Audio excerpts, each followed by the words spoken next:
आचार्य पूज्यपाद देव स्वामी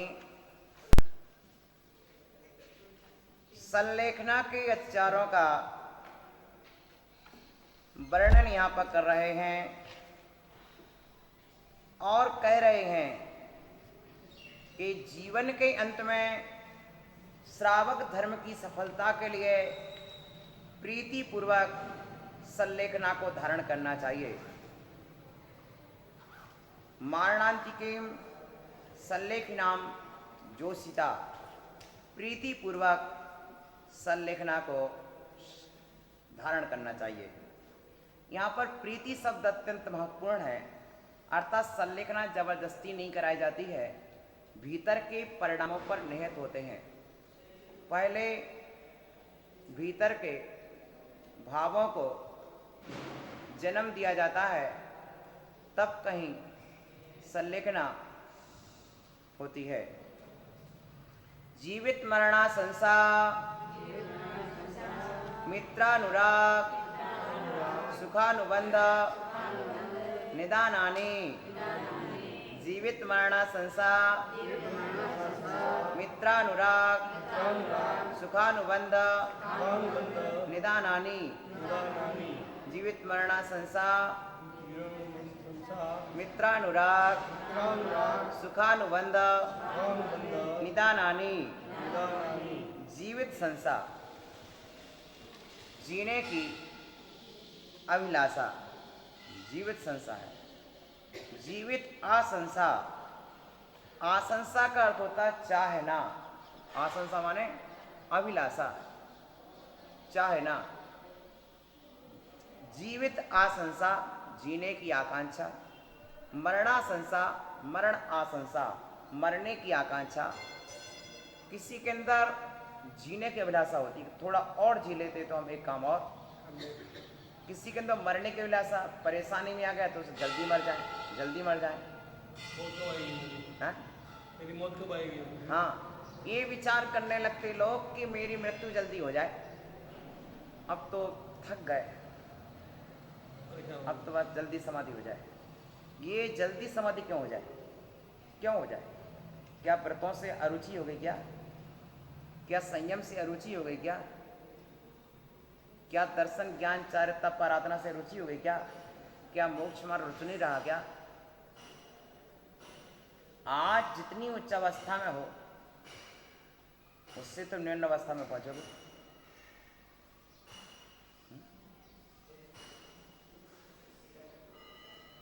प्रिय आत्मन, इसलिए संलेखना के साधक को जीने की अभिलाषा नहीं चाहिए और न मरने के लिए आकुलित होना चाहिए।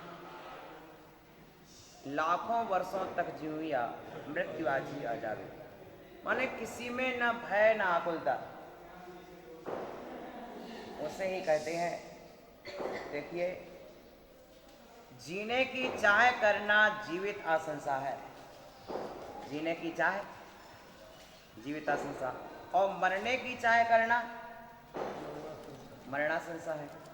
जीने की चाह जीवित आशंसा, मरने की चाह मरणाशंसा। जीने की चाह जीवित आशंसा, मरने की चाह मरणाशंसा। तो इस तरह जीविताशंसा और मरणाशंसा को समझो। अब आगे आचार्य कहते हैं और क्या है? मित्रानुराग, मित्रों में अनुराग, ये संलेखना में बाधक तत्व है। संलेखना के 5 बाधक तत्व हैं। उन 5 बाधक तत्वों को अत्याचार कहा है। जो साधना में बाधक होते हैं उनको अत्याचार कहा गया है। तो जीने की आकांक्षा तुम्हारी संलेखना रूपी साधना में बाधक है, क्योंकि जब जीने की आकांक्षा होगी तो फिर भोजन भी परिपुष्ट करोगे तो क्या होगा?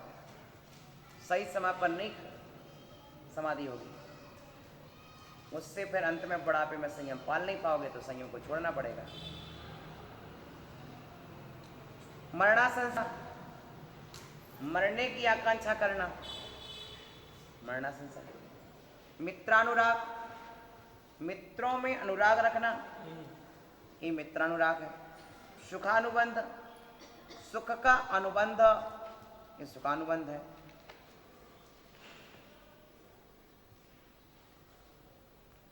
और भोगाकांक्षा, तो देखिए पहले मित्रों के साथ जो नाना प्रकार की क्रीड़ाएं की हैं उनका स्मरण आना, तो हमारा चित्त क्या होगा, इन मित्रों के साथ क्रीड़ा में लग जाएगा तो धर्म ध्यान से हट जाएगा। और संलेखना का नाम है धर्म ध्यान की निरंतरता। धर्म ध्यान की निरंतरता का नाम क्या है, संलेखना। संलेखना।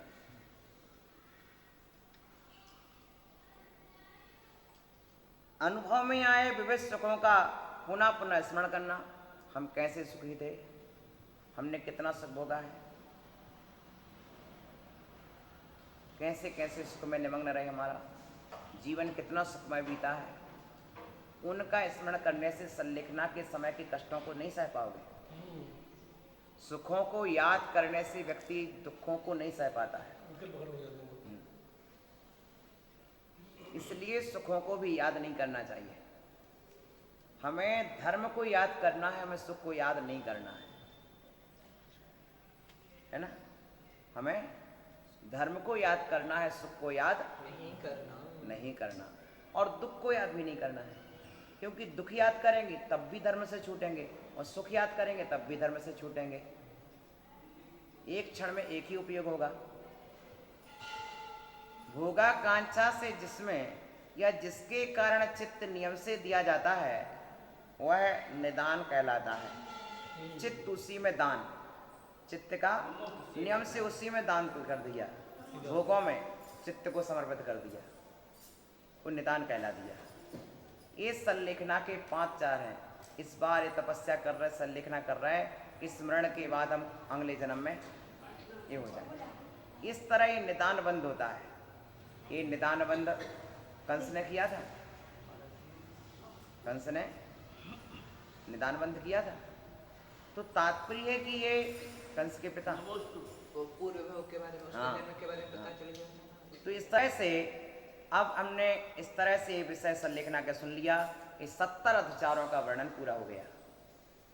व्रति की साधना में बाधक जो 70 कारण थे, उन 70 कारणों को हमने समझ लिया, और कारणों को जाना है निराकरण करने के लिए। जो दोष रूप कारण है उनका निराकरण करना, जो गुण रूप कारण है उनको धारण करना। आगे आज हम दान के विषय में थोड़ा विषय देख रहे हैं। अनुग्रहार्थम स्वस्याति सर्गो दानम, अनुग्रहार्थम स्वस्याति सर्गो दानम। अनुग्रह के लिए अपनी वस्तु का त्याग करना दान कहलाता है। क्या करने के लिए, अनुग्रह करने के लिए। क्या करने के लिए, अनुग्रह करने के लिए अपनी वस्तु का त्याग करना, ये दान कहलाता है। सो परोपकारो अनुग्रह, सौ और पर का उपकार करना ये अनुग्रह कहलाता है। उपकार करना है अनुग्रह है, ठीक ना। और अनुग्रह करने के पूर्व भी पूजा की जाती है। उपकार करने के पूर्व पूजा की जाती है। बताओ, तुम्ही को भला करना है, तुम्ही को पूजना है। साधु को आहार देते हैं तो उपकार कर रहे कि नहीं कर रहे? उपकार करने पर भी पहले पूजा कर रहे हैं। एक होते हैं पूज्य, अनुग्रह के लिए अपनी वस्तु का त्याग करना, लक्ष्य है अनुग्रह, और वस्तु है स्वयं की, विधि है दान की। लक्ष्य है अनुग्रहार्थम, सो पर उपकार, सो उपकार और अनुग्रह दोनों का होना चाहिए। दान में दोनों का अनुग्रह होता है, दान में दोनों का। जो दान दे रहा उसका भी उपकार होता है। बेटा मोन ले क्या,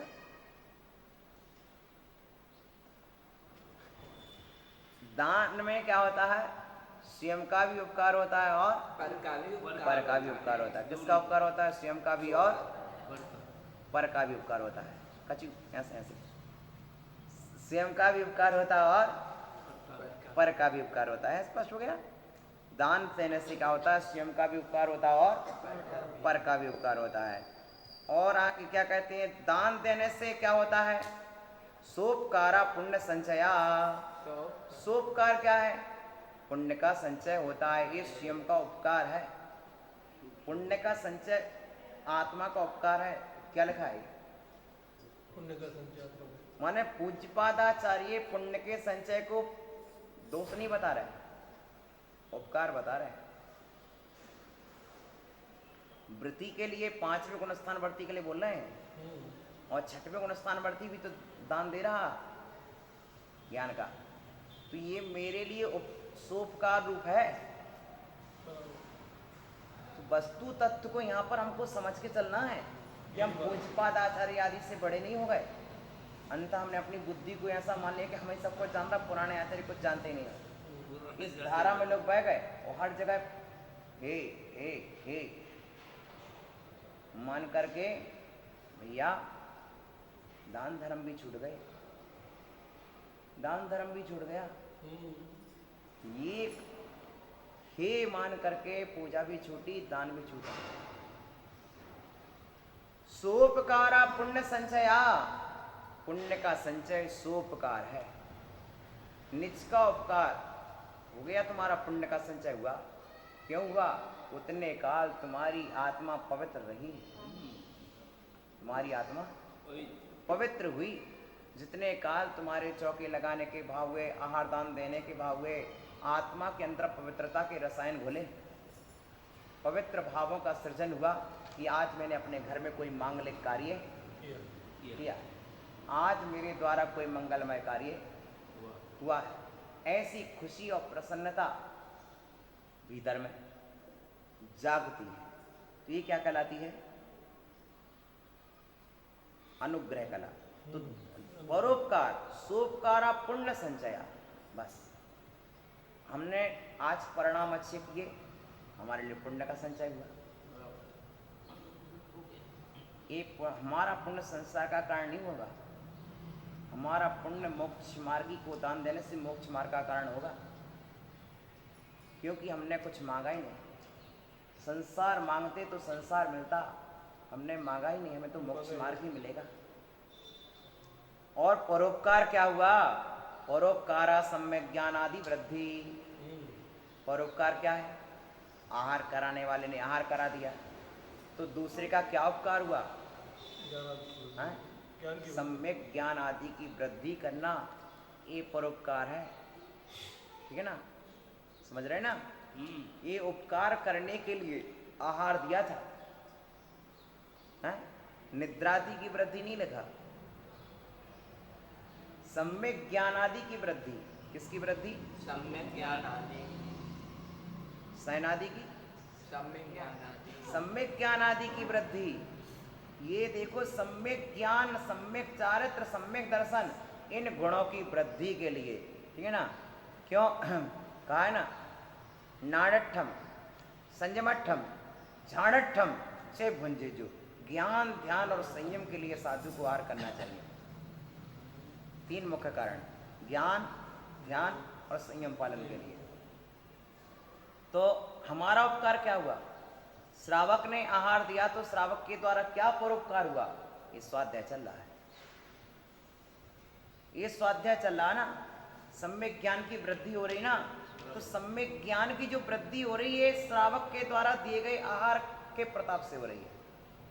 इसलिए जिस श्रावक ने साधु को आहार दान दिया है, उस श्रावक ने साधु को मोक्ष मार्ग दिया है। गुरु तो दीक्षा देता है, लेकिन श्रावक मोक्ष मार्ग देता है। गुरु दीक्षा देता है और श्रावक मोक्ष मार्ग देता है। भैया, ये बात को समझने की यहाँ पर बहुत जरूरत है कि परोपकारा सम्यक ज्ञान आदि वृद्धि, सम्यक ज्ञान आदि की वृद्धि होना ये परोपकार है।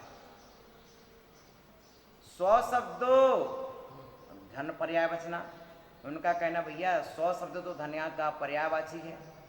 तो सुनो, ऐसा अनुग्रहार्थम स्वस्याति सर्गो, अनुग्रह करने के लिए स्वस्य अति सर्गा त्यागो दानम।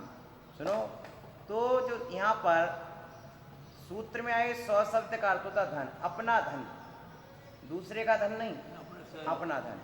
यह है कि अनुग्रह के लिए धन का जो अतिसर्ग त्याग किया गया है वह दान है।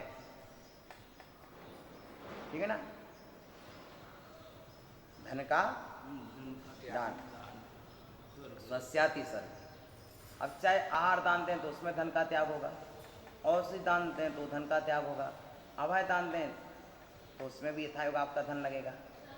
और भाई जिस रूप में आप दें उस रूप में हो सकता है।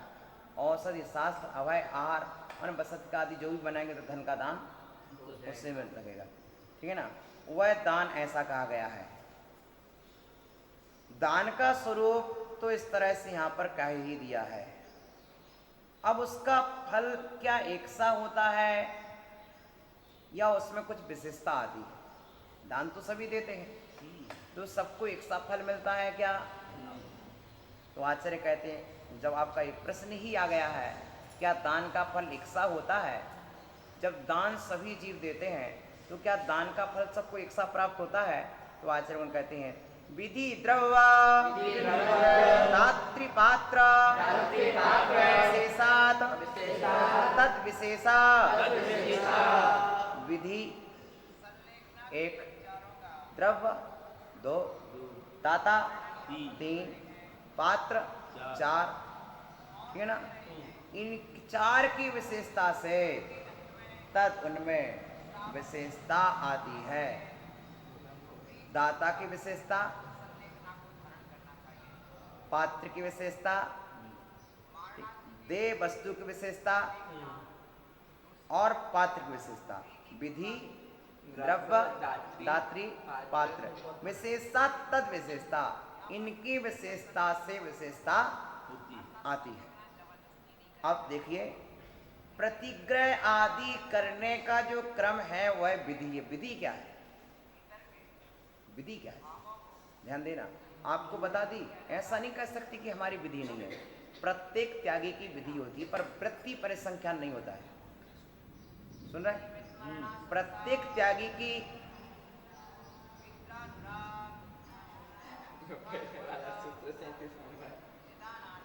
विधि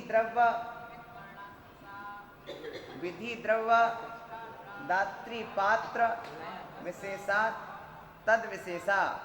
विधि दे वस्तु, दाता और पात्र की विशेषता से उनमें विशेषता आती है। ऐसा जन प्रतिग्रह आदि करने का जो क्रम है वह विधि है। पड़गाहन आदि करने का जो क्रम है वह विधि कहलाती है। पड़गाहन का क्रम क्या है आपको? नवदा विधि आई है, वो विधि कहलाती है। अच्छा, हमारे साधकों ने क्या समझ लिया, नवदा विधि से तो उनको कोई मतलब नहीं है। अकेला नियम ले लिया कि ऐसा संकल्प ले लिया, उसको साधुगण विधि समझने लगे। साधुगण ही विधि से अपरिचित हो गए। यानी वृत्ति परिसंख्यान तो विधि समझने लगे और नवदा विधि है वो कहाँ है? विधि 9 प्रकार की विधि होती है। कितने प्रकार की विधि होती है? 9 प्रकार की। कौन कौन सी? संग्रह माने पड़गाहन, उच्च स्थान, संग्रह उच्च स्थानम पादोदक, चरण प्रक्षालन, फिर पूजन, नमस्कार, ये 5 तो यही हो गए। शुद्धि, वचन शुद्धि, काय शुद्धि 8 हो गए, और आहार शुद्धि ये हो गए 9 हो गए। ये विधि कहलाती है। ये 9 प्रकार की विधि कहलाती है। अब हम 9 प्रकार की विधि से तो हमारा कोई औचित्य ही नहीं है। हम तो क्या करते अधिकांशता, आज हमें ऐसा मिलेगा तो हाल रहेंगे। भाई इस तरह की स्वयं परेशानी में मत पड़ो और श्रावक को परेशानी में मत डालो। स्वयं भी परेशानी मत पड़ो और श्रावक को परेशानी में मत डालो। ये विधि लेने की क्षमता है तो ये मुनिराजों का उत्तर गुण है। श्रावक के लिए तो विधि का माने वृत्ति परिसंख्या तप का वर्णन नहीं है, और है तो अपने लिए करो।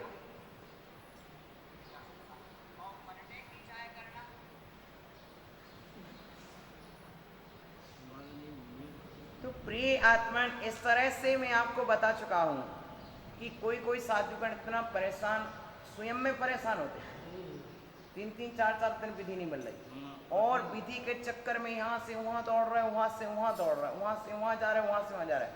यदि विधि लेना है सिर्फ एक राउंड लगाओ, दूसरे राउंड की कोई जरूरत नहीं। हाँ? भाई क्यों विधि लेना?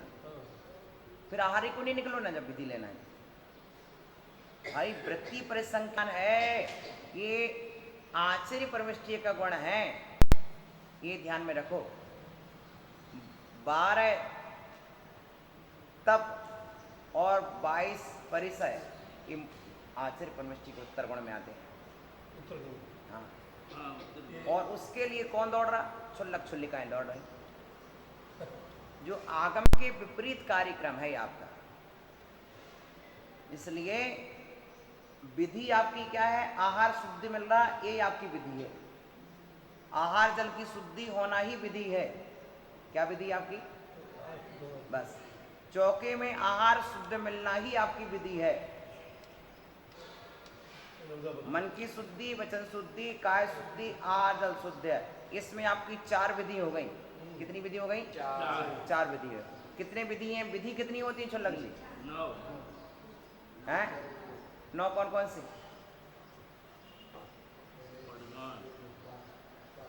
हाँ, पड़गान, तेरा पटगान। हाँ हाँ। तो ये ध्यान में रख के चले अपन कि कोई नियम ले लेना कि हमें आज ये वस्तु मिलेगी तो हम चौके में पड़ गएंगे, ये क्षुल्लक एलक का कोई नियम नहीं होता है। ये कोई क्षुल्लिका माताजियों का नियम नहीं होता है। ये ध्यान में रख करके चलो। ये जो भी कर रहे हैं वे आगम के विपरीत क्रिया कर रहे हैं। बस इतना शुद्ध आहार बनाया है चौके में, उस चौके में जाएंगे। जिसने शुद्ध भोजन बनाया हो उस चौके में जाएंगे। पड़गाने आएगा तो ठीक, नहीं आएगा तो उसके द्वार चले जाएंगे। ठीक है ना? ये होता है सिस्टम। भी देखना पड़ता है। हाँ, ठीक है ना? लेकिन कोई संकल्प ले लेना कि हम ऐसा, कोई श्रीफल लिए हो, कोई ये लिए हो, कहीं आम लिया हो, कोई तुम्हारी विधि नहीं है छुल्लक के कौन सी। हाँ, और फिर विधि लेना तो हमसे पूछ के लो, 15 दिन तक नहीं मिले। हाँ? ठीक है, तो हमसे पूछ के ले लो विधि। हम ऐसी विधि बताएंगे कि 15 दिन तक नहीं मिले।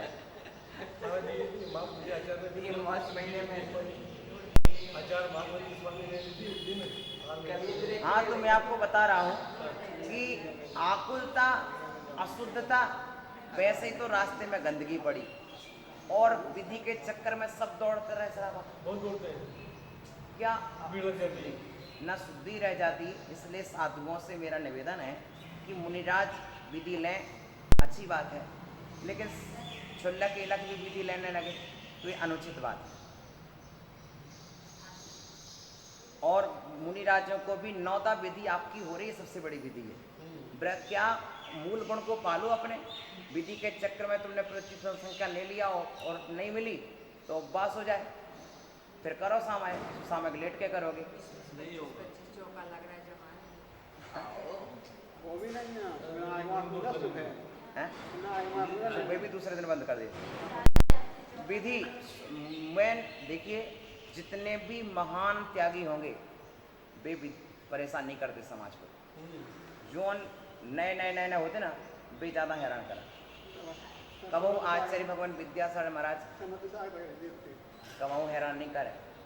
जो चौका में जाने सो एक बार मुद्रा लाई मंदिर में और सीधे चौका के सामने खड़े हो गए। आचार्य भगवान विद्यासागर जी महाराज ये तय मुद्रा बांधी और सीधे आंखें नीचे करी और जौन चौका में जाना सीधे जाके खड़े हो गए।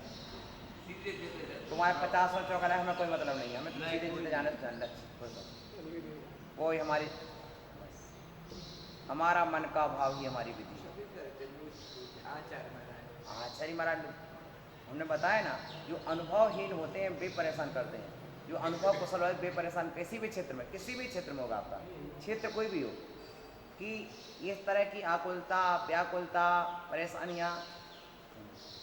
तो आचार्य कहते देखो, इसलिए विधि विशेष का मतलब क्या है? नवदा विधि। कितनी विधि? एक विधि नहीं लो, 9 विधि लो। कितनी विधि? 9। पहले हम आप पड़गान अनुभव चाहिए, भैया पड़गान होगा। दूसरी विधि पाद प्रक्षालन हो गए। तीसरी विधि उच्चासन होगा। चौथी विधि चढ़गांव, और आपके लिए नमोस्तु होगा, इच्छामी हो गई, आहार जल शुद्ध होगा, मर्मचार गाय की शुद्धि। 9 तो विधि में लाने बेचारे ने, और तुम एक विधि के लिए हमें तो अंगूर ही मिलो चाहिए। हैरान करने डाल रहा है बिल्कुल। अरे कह भैया, इसलिए थोड़ा समझने की धीरे से, क्योंकि ये मार्ग धीरे धीरे से समझ में आता है, एक ही दिन में समझ में नहीं आ जाता।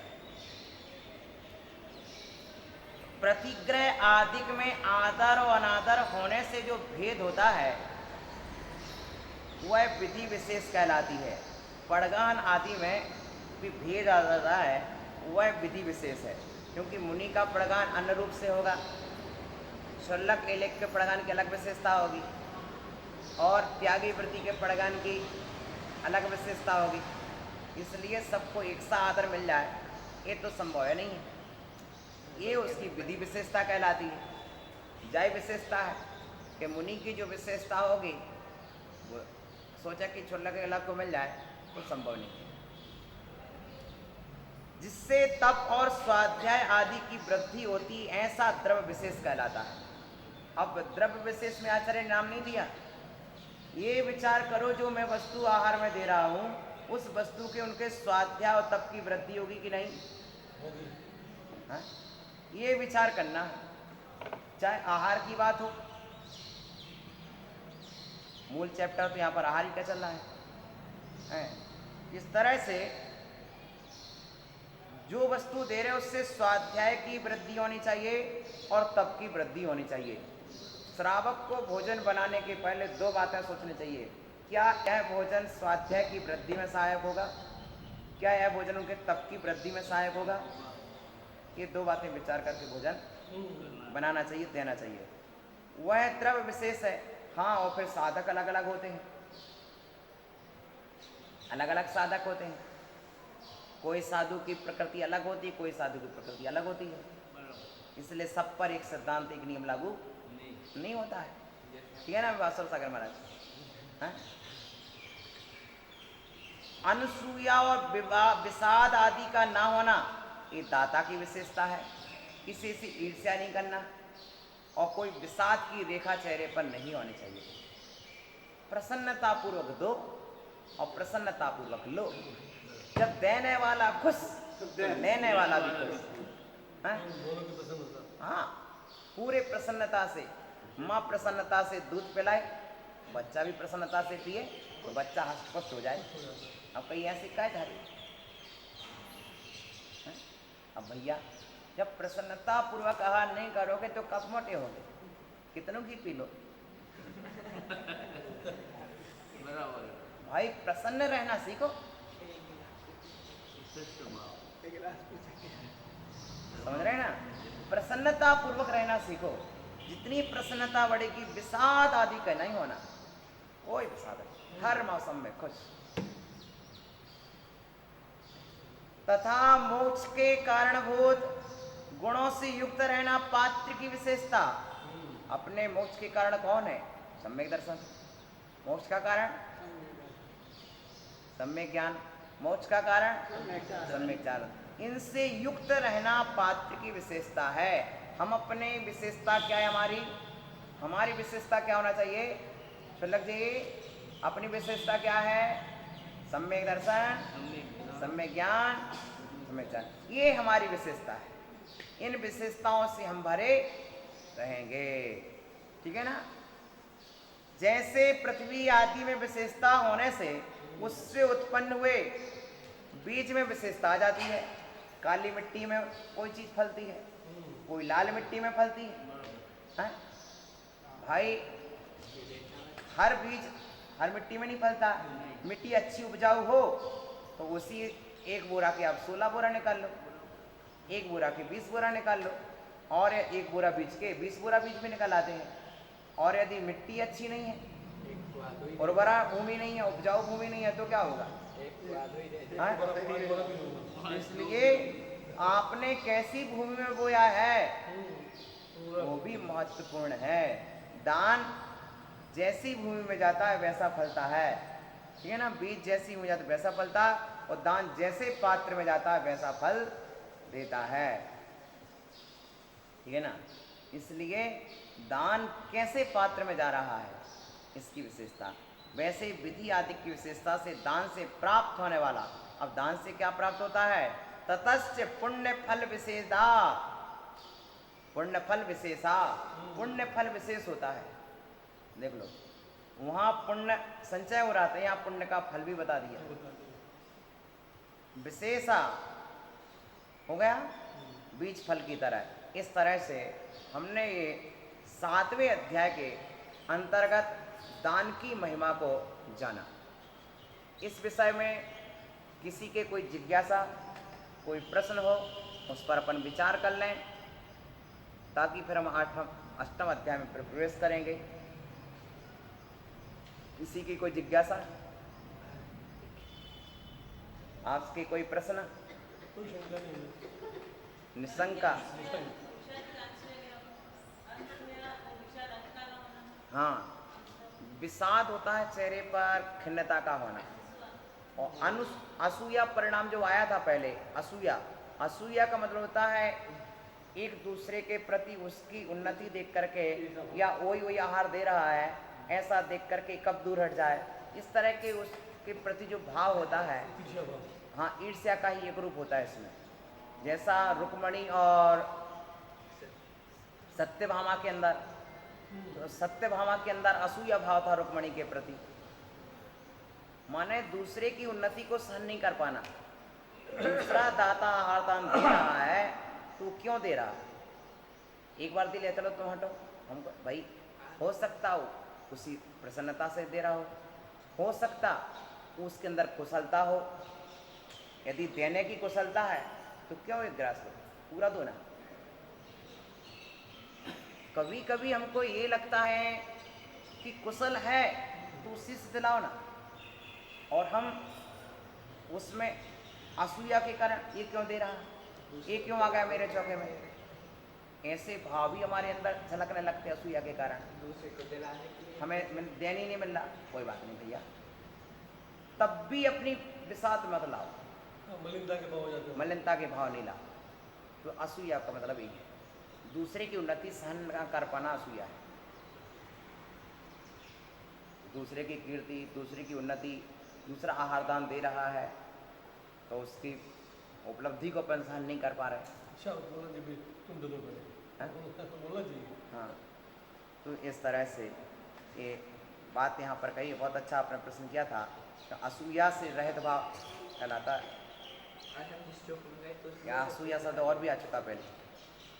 महाराज जी, आश्रम और बंद एक साथ चलते और एक साथ ही होते हैं। आश्रम और बंद दोनों एक साथ ही चलते। नहीं, आश्रय प्रथम समय में होता, बंद द्वितीय समय में होता है। आश्रय एक समय का काल है, बंद दूसरे क्षण में होता है। दूसरे समय। हाँ, दोनों में समय अंतर है, समय भेद है। अब हम श्री तत्वार्थ सूत्र शास्त्र राज के 8वें अध्याय में प्रवेश कर रहे हैं, और यहाँ पर बंध तत्व की चर्चा है। समय सार में बंधाधिकार चलेगा, तत्वार्थ सूत्र में बंधाधिकार चलेगा। वो भी पूरा हो गया। हाँ, ठीक है ना। यहाँ पर तो देखिए, आश्रव पदार्थ व्याख्याता, तदनंतर उद्देश्य भाग बंध पदार्थ। अब उसके अंतर आज हम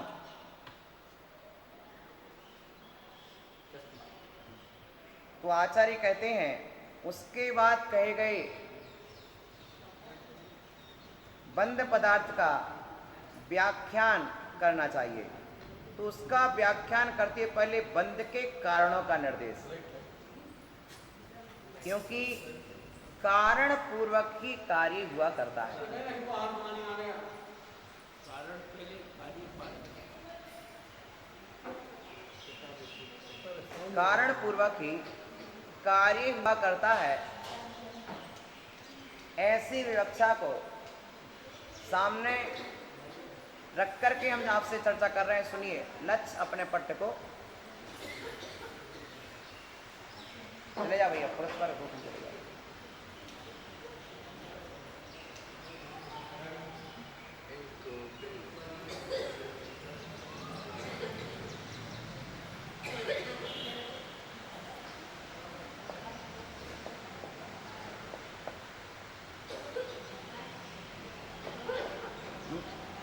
बेटा और अंदर आ जाओ। मिथ्या दर्शनामृति प्रमाद कसा योगा मिथ्या दर्शनामृति प्रमाद कसा योगा बंध हेतवा मिथ्या दर्शनामृति प्रमाद कसा योगा बंध हेतवा मिथ्या दर्शन अविरति प्रमाद कसाय योग ये बंध के कारण हैं। किसके कारण है? बंध के कारण है। ऐसा हमें जानना चाहिए, ठीक है ना। पहले देखो, बंध तो कार्य है। बंध क्या है? कार्य है। और कार्य तभी होता है जब पहले कारण हो। इसलिए उमा स्वामी ने बंध की चर्चा नहीं की, बंध के कारणों की चर्चा की है। बंध की चर्चा ना करके बंध के कारणों की चर्चा की है। किसकी चर्चा की है? बंध के कारणों की चर्चा की है। मिथ्या दर्शन 1, अविरति 2, प्रमाद 3, कसाय 4 और योग 5। ये बंध के 5 हेतु हैं। मिथ्या दर्शन पहला बंध का कारण, दूसरा अविरति बंध का कारण है, तीसरा प्रमाद बंध का कारण है, चौथा कसाय बंध का कारण है और पांचवा योग बंध का कारण है। इस तरह से 5 बंध के प्रत्यय माने गए हैं। कुंद भगवान ने 4 बताए समय सार में और यहाँ 5 बताए हैं। उन्होंने प्रमाद को कसाय में सम्मिलित कर लिया है। मिथ्या दर्शन आदि का व्याख्यान पहले कराए हैं। क्या कराए हैं? मिथ्या दर्शन आदि का व्याख्यान अपन पहले कराए हैं, ठीक है ना। इनका व्याख्यान तत्वार श्रद्धानम सम्यक दर्शन, इस सूत्र में सम्यक दर्शन का व्याख्यान किया। मिथ्या दर्शन इसका उल्टा ही होता है, अतः उसका भी व्याख्यान अपने नियम से हो जाता है। हाँ, उल्टा ही होता है। तो तत्काल समझ लो, अनुलोम विधि बता दी तो प्रतिलोम विधि अपने आप समझ जाना चाहिए।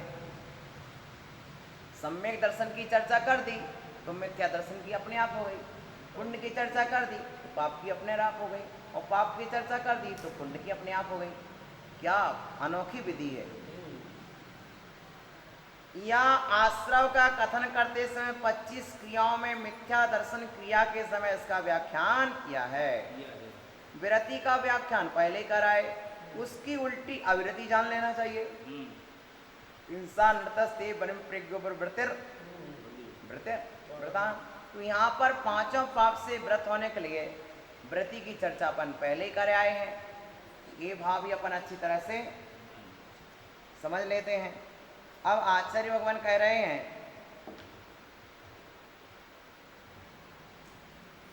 आगे, प्रमाद का अंतर्भाव आज्ञा व्यापादन क्रिया वनाकांक्षा क्रिया दोनों में हो जाता है। अच्छे कार्यों के करने में आदर भाव ना होना प्रमाद है। क्या प्रमाद की परिभाषा है? अच्छे कार्यों के करने में आदर का भाव ना हो। हाँ, कुशलेषु अनादरा प्रमादा, कुशलेषु अनादरा प्रमादा, ठीक है ना।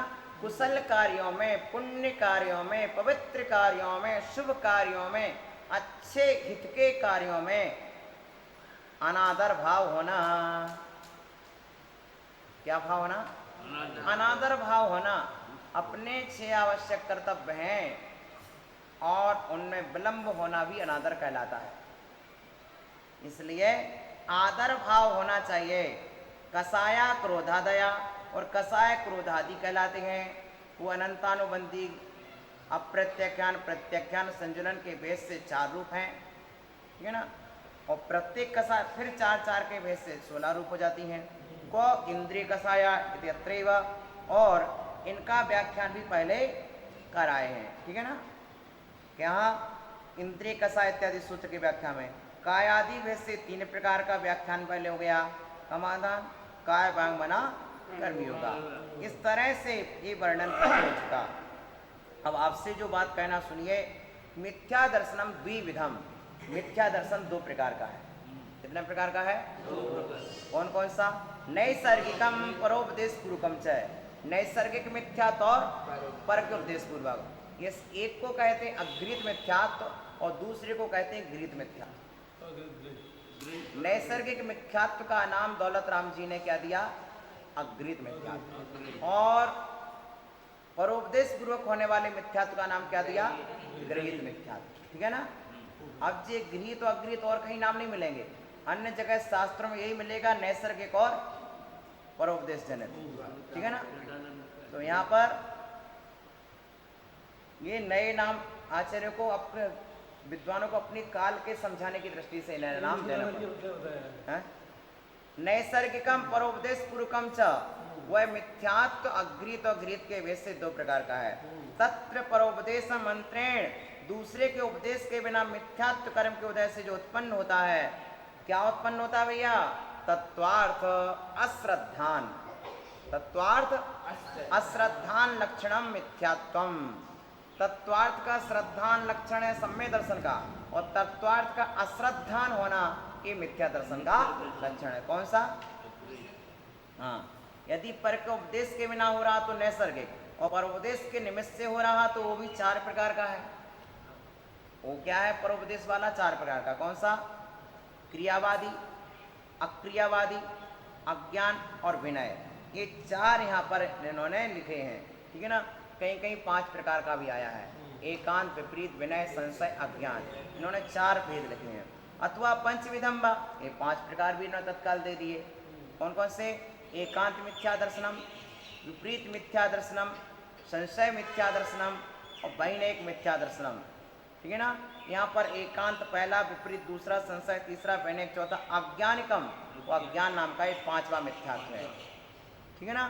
तत्र इदम एव इत्थम, अब देखो क्या है, अब यही है, इस प्रकार का है। इस प्रकार धर्म और धर्मी में एकांत रूप अभिप्राय रखना।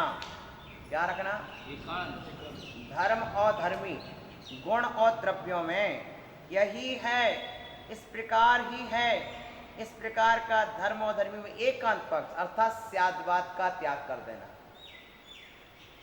जहां स्याद्वाद का पक्ष न रख करके वस्तु के एक पक्ष को ही संपूर्ण स्वीकार कर लिया जाए, सर्वथा अपने यहाँ का कहा निरपेक्ष नया मिथ्या।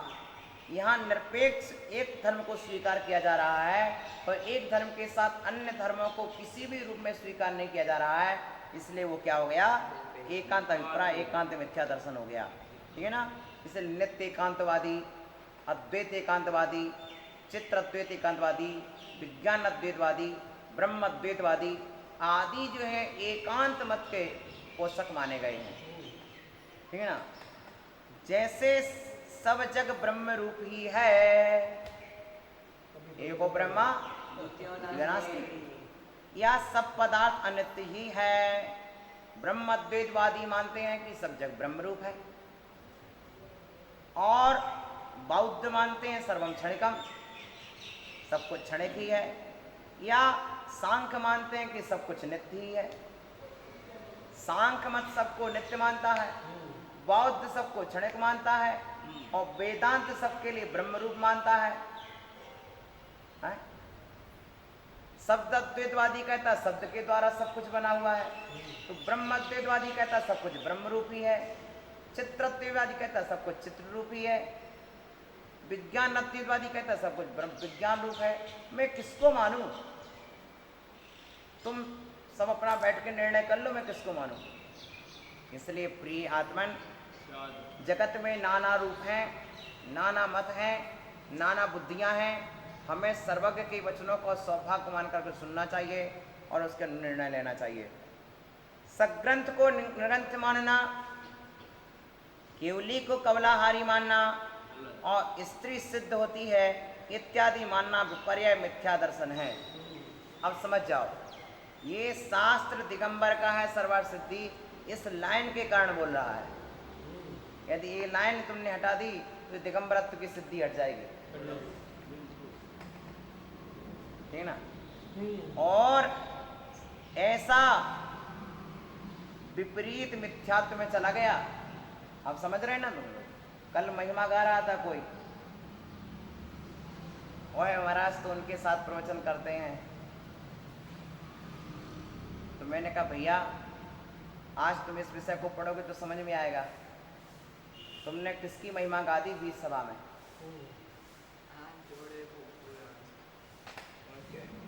विपरीत मिथ्यात्व का प्रशंसा विपरीत मिथ्यात्व की संस्तुति हो जाती है। इसलिए आचार्य कहते हैं कि दिगंबर समूहों को दिगंबर श्रवण समूह में बैठना चाहिए। हाँ, क्योंकि कुछ ना कुछ तो तुम्हें दो शब्द बोलने ही पड़ेंगे ना। बोलने पड़ेंगे तो क्या बोलो? हाँ, सोचना पड़, तुम बोलो कुछ ना कुछ तो बोलना ही पड़ेगा। उनका भी समुदाय आया, तुम्हारा भी समुदाय। जब उसने पहले आपके विषय में इतना बोला तो कुछ ना कुछ तो बोलो, क्योंकि आपने अच्छा बोला।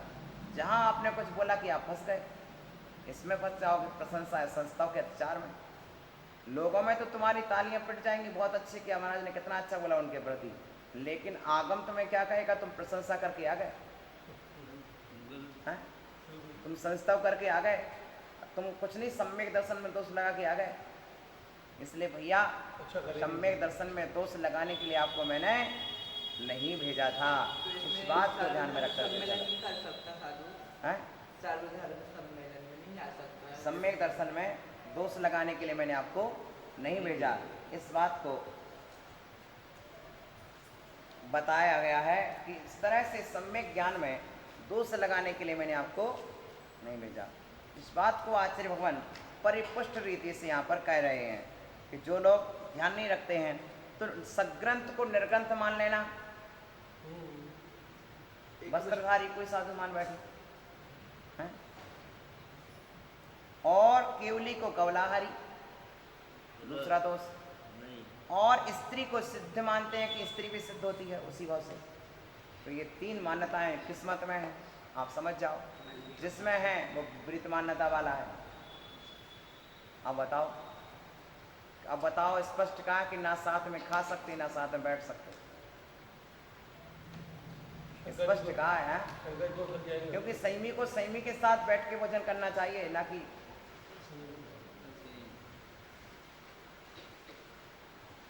सम्यक दर्शन, सम्यक ज्ञान, सम्यक चाहते तीनों मिलकर क्या मोक्ष मार्ग है या नहीं, इस प्रकार किसी एक पक्ष को स्वीकार नहीं करना संशय मिथ्या दर्शन है? बस बना हुआ है ये यार मोक्ष मार्ग या नहीं या मोक्ष मार्ग, इसी विषय में चल रहा है, ये कहलाता दोष रूप। और फिर सब देवता सब मतों को एक समान मानना। कुछ ऐसे जीव होते हैं, हमें तो भैया सब देवता समान है, हमें सब देवता समान, सब धर्म समान। क्यों? उन्हें ना देवता का स्वरूप पता है ना धर्म का स्वरूप ही पता नहीं है। उन्हें ना देवता का स्वरूप पता है ना उन्हें धर्म का स्वरूप पता है। ना तो तुमने देवता का स्वरूप निहारा है ना धर्म का स्वरूप निहारा है। जब दोनों का स्वरूप ही पता नहीं तो तुम्हारा ने सब तो हो ही जाए समान, क्या दिक्कत? बोलो, यदि यथार्थ स्वरूप पता हो कि देवता कौन होता है, वीतराग सर्वज्ञ तो देसी देवता होता है। सम्यक दर्शन ज्ञान चारित्र रूप धर्म होता है। ना तुम्हें धर्म का सच्चा स्वरूप पता है ना देवताओं का स्वरूप पता है। दोनों के स्वरूप ही तुमको जब पता नहीं है तब फिर क्या होगा? तुम तो फिर क्या करोगे? सबकी समान विनय करने लगते हैं जी, समझ रहे हैं ना? सबकी विनय समान भैया, इसलिए लोगों को इससे भी बचना चाहिए। अन्यथा लोग आज तुम्हारे यहाँ आएंगे फिर कहते तुम भी हमारे यहाँ आओ। हम आपके हैं, आप हमारे क्यों नहीं आते? हाँ नहीं क्यों? और फिर उत्तर नहीं दे सकते थे। बिल्कुल बोलता बंद कर देंगे। हाँ? इसलिए भैया इन प्रयोगों से बचना चाहिए।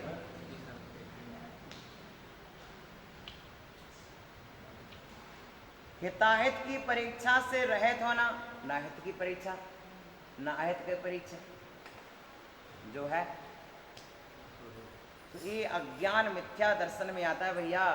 हित की भी परीक्षा करना सीखो, अहित का भी परीक्षण करना सीखो, ठीक है ना।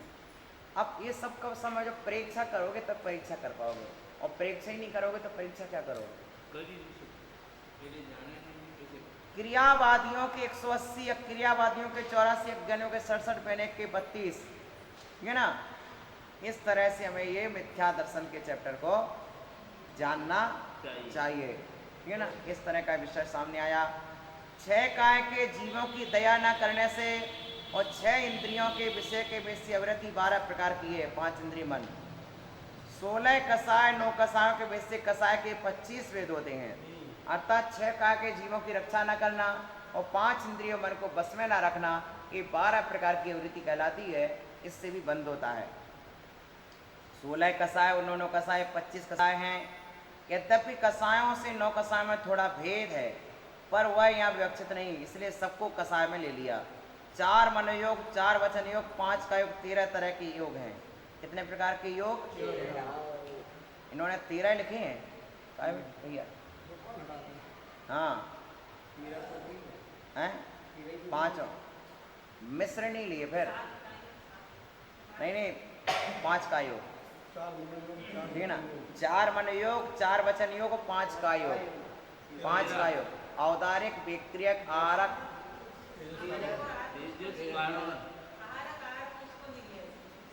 तेजस कार्बन, हाँ आहारक आरक मस्कुन। प्रमत्त संयत गुण स्थान में आहारक, यही तो बात पकड़ की होती है कि यहाँ पर 5 का योग आए हैं, हमने कहीं 7 का योग भी आए हैं। आहारक आरक मस्को नहीं लिया। आहारक रिद्धिधारी, औदारिक, विक्रियक, आहारक को तो लिया, मिश्र को नहीं लिया। विक्रियक मिश्र और आहारक मिश्र को नहीं लिया। प्रमत्त संयत गुण स्थान में आहारक रिद्धिधारी मुनि के आहारक का योग ले लिया। आगे तत्काल खोल भी दिया इन्होंने। प्रमत्त संयत मुनि के आहारक का योग, आहारक मिश्र योग भी संभव है। इस प्रकार 15 योग भी होते हैं, ये भी ले लिया। चलो अपन से आगे थे आचार्य महाराज की चिंता थी, 13 भी होते और 15 भी होते हैं, ठीक है ना। शुद्ध्यष्टक और उत्तम समाधि विषयक भेद से प्रमाद अनेक प्रकार का होता है। इस प्रकार ये मिथ्या दर्शन आदि 5 मिलकर पृथक पृथक बंध के हेतु हैं। ये 5 मिल जाएंगे तभी बंद होगा क्या बेटो?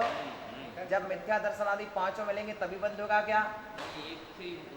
एक में भी बंद कराने की क्षमता, समझ गए ना।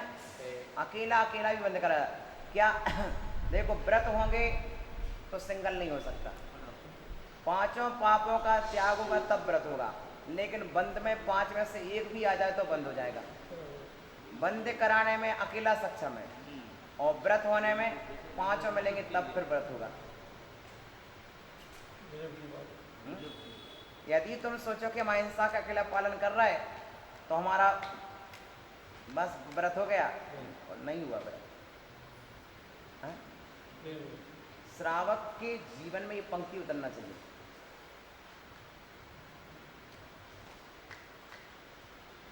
बंद तो एक एक प्रत्यय अलग अलग करा देता है, लेकिन व्रत जब 5 पापों का त्याग हो तभी व्रत संभव होगा। व्रत 5 के त्याग से होता है और बंद एक एक में भी हो जाता है। अकेला अकेला भी बंद कराने में सक्षम है। जहाँ मिथ्यात्व वहाँ 5 प्रत्यय हैं, जहाँ अविरति है वहाँ 4 हैं, जहाँ प्रमाद है वहाँ 3 है, जहाँ कसाय है वहाँ 2 हैं, और जहाँ योग है वहाँ अकेला 1 है। ठीक है ना, इस तरह से जानना चाहिए। बहुत सुंदर सुंदर समीचीन बातें यहाँ पर आचार्य ने रखी हैं और हम अपनी बात को पूरा कर रहे हैं यहाँ पर। प्रमाद संयत के प्रमाद कसाय योग 3 बंध के हेतु हैं। बहुत बढ़िया, ठीक है ना। सुन रहे, ध्यान से सुनना। मिथ्या दृष्टि जीव के 5 ही मिलकर बंध के हेतु हैं। मिथ्या दृष्टि को 5 बंध के कारण मौजूद है। 55 से 55 वाला उदाहरण देते ना। हाँ, बराबर। तो मिथ्या दृष्टि को तो पांचों मिथ्या, अविरति, प्रमाद, कसा, योग 5 बंध के कारण है। अब सासादन सम्यक दृष्टि, सम्यक मिथ्या दृष्टि, अविरत सम्यक दृष्टि, ये 4। दूसरा, तीसरा, चौथे गुण स्थान में 4 बंध के हेतु हैं। कौन सा? मिथ्यात्व छोड़ करके। और संयता, संयत, वृत्ति और अविरति, ये दोनों मिश्र रूप संयता संयत के व्रत, अविरत, मिश्र तथा प्रमाद, कसा, योग, ये 4 बंध के कारण है। और प्रमत्त संयत मुनि के प्रमाद, कसा, योग 3 बंध के कारण है। अप्रमत्त संयत के 4 योग और कसाय 2 बंध के कारण है। योग और अप्रमत्त संयत आदि 4, 7वां, 8वां, 9वां, 10वां, ठीक ना। कितने गुणस्थान? 7वां, 8वां, 9वां और 10वां। इन 4 गुणस्थानों में कितने हैं? कसाय और योग 2 बंध के कारण है। उपशांत कसा, क्षीण कसा, सहयोग के लिए इनके मात्र योग ही बंध का कारण है। लास्ट 11वें गुणस्थान में कसाय नहीं पाई जाती, नहीं 10वें तक ही कसाय पाई जाती है, ठीक है ना। अयोग केवली का बंध हेतु नहीं है। इधर आओ अल्पेश भाई, अयोग केवली के बंध का हेतु नहीं है। 14वें गुणस्थान वाले कोई बंध नहीं होता। इस तरह से बंध के हेतु कहे। कल अभी हम जो चर्चा कर रहे थे आपसे कि मेरे पास एक सज्जन आए, बोले